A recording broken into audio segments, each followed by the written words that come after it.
Sawubona mhlobo wami, maye ngiyajabula kukulethela sinkwa futhi ngijabuliswa kakhulu ukuthi usemukele lesinkwa nekuthi bese sewuhlephelela labanye futhi nawe. Emagede engitawukhuluma ngawo, ligede lekucala lelingenisa tintfo emtimbeni wakho, empilweni yakho, ugcine utenda. Ligede leliliso, the eye gate. Encwadzini yaMateyu sahluko 6 verse 22 sibane semtimbaliso.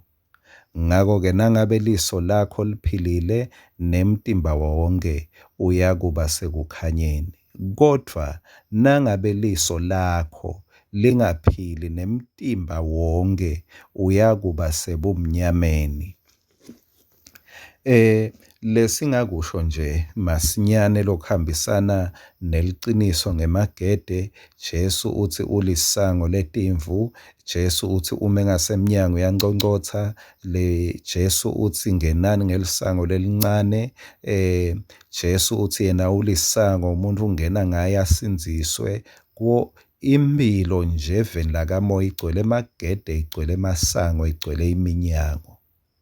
Ngiyafisa ngiyakholwa ukuthi mangingabuta ukuthi sewungenile yini ngaleli sango ngalomnyango longuJesu, impendulo ngajabula ibe nguyebo. Ma ungakangeni ungasenda sincumo lamhla uthi Jesu ngiyangena ekuphileni ngawe ngoba ulisango lekungena ekuphileni.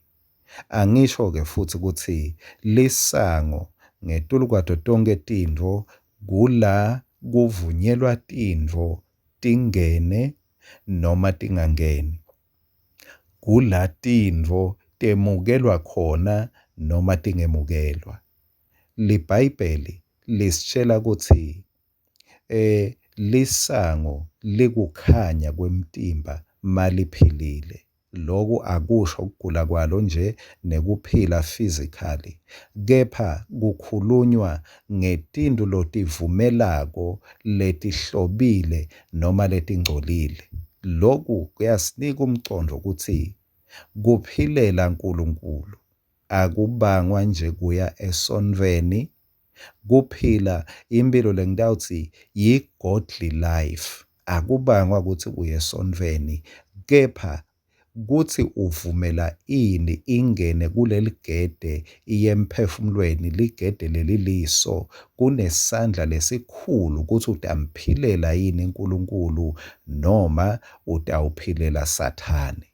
Mangabe uhamba ebumnyameni, umtimba wonke utaba sebumnyameni. Mangabe liso lakho livumela tintfo letingcolile kuthi utibone, umtimba wonke utawungcola. Singabekisa ngekudla. Mangabe udlile, umtimba ubese sewuyacina ulungela kuhamba. Kanjalo netintfo lotivumele tingene kuleli gede leliso, tifike tifake emandla emoyeni wakho, bese uyahamba uyawutenda leto tintfo. Bathi makukhona intfo lelikhuni empilweni kwakha sithombe, bese-ke lokuba lukhuni kakhulu kusicisha. Mangabe uchitha sikhatsi ubukela tithombe tebantfu labangcunu, umtimba ugcwala emandla enkanuko. Mangabe ubukela bantfu labalwako, labo-violent, laba-abusive, umtimba ugcwala lulaka nekulwa. Tintfo lotivumela tingene kuleli gede leliso tigcina tikunikete emandla kuthi uyoti-actiona.